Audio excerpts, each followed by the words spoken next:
Evangelist Jacinta Nzilani Kilonzo is no ordinary pastor. Unlike some of her colleagues who are married, divorced, or single, Nzilani is a lesbian and does not shy away from the tag. During an exclusive interview with SDV Untold, the mother of 3 revealed that she has never been attracted to men, and she realized this when she was just 16 years old. Yeah, the journey began actually when I was born.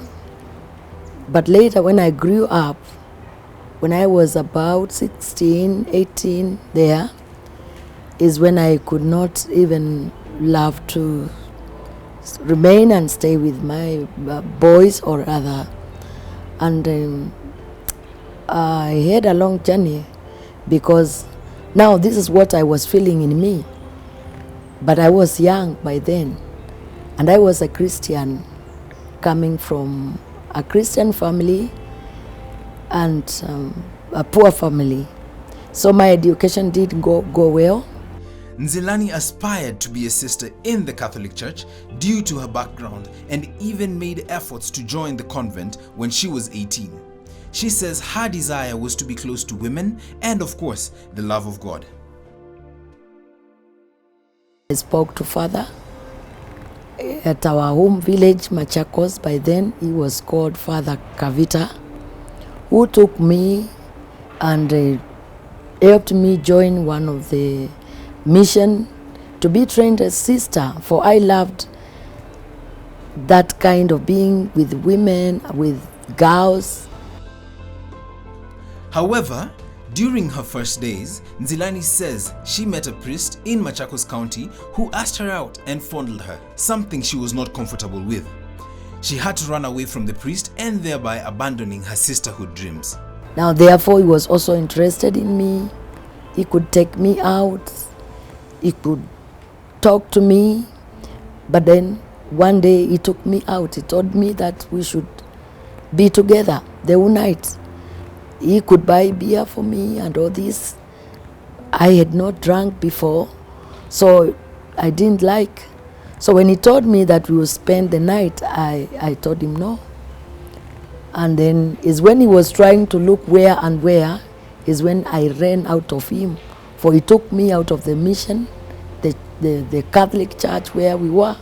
When she came back, her mother lured her to get married to a young man whom she had seen severally coming to her home, but had not made his intentions known. Nzilani gave in and married the young man, to whom they had 3 children. He was talking to my mother because he had never taught me anything. He could bring sugar to mom, so mom told me it's better I marry this young man. So one night he came and he took me and he told me that I would be the wife. And since mother had talked to me, then I just remained, and then I had no hope, for father had failed me to become what I wanted to be. During her marriage, Nzilani says her husband frustrated her and in some occasions assaulted her. Unfortunately, her husband passed away in 2008. At the time, Nzilani was already in ministry, but she says that most of her church members left after her husband's death and she had to start from scratch. And there I was, a mother, an happy mother.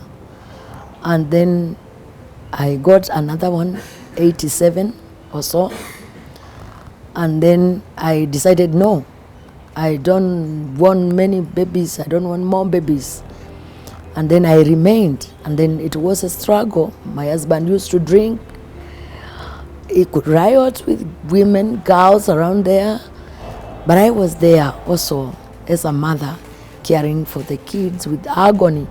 And that's heart which is not joyous, no joy. I was not happy at all. How long were you married? I remained in the marriage for over 25 years. And in the process, I decided to serve God. Nzilani says after going through a turbulent marriage, her interest for men withered and she started developing a strong urge and attraction for women. After some time, Nzilani met her current partner, also an evangelist, who she says is mature and understands her. And I met one woman who also was suffering like me. Where did you meet and how did you meet? We met here in Nairobi, Odeon. There's an hotel there, and I found her on the table. I requested her to accept me, join her, and she accepted. So when I joined her, we started talking. I began the conversation. I asked her about her marriage, how they relate with their husband. Are they friendly? And she was like, no. How, my husband, no. That's why I'm seated here. Even I'm scared to go home. He is somewhere, he drinks. Me, I love, even if I drink, I drink either in a room or alone in a house. But he is so rough to me, and he never gives me what I want. Asked whether it's godly to have relations with a fellow woman, Nzilani boldly declared that it's right before God and went ahead to quote John 3:16, "For God so loved the world that he gave his only begotten Son, that whoever believes in him shall not perish but have eternal life." There are so many verses which support that.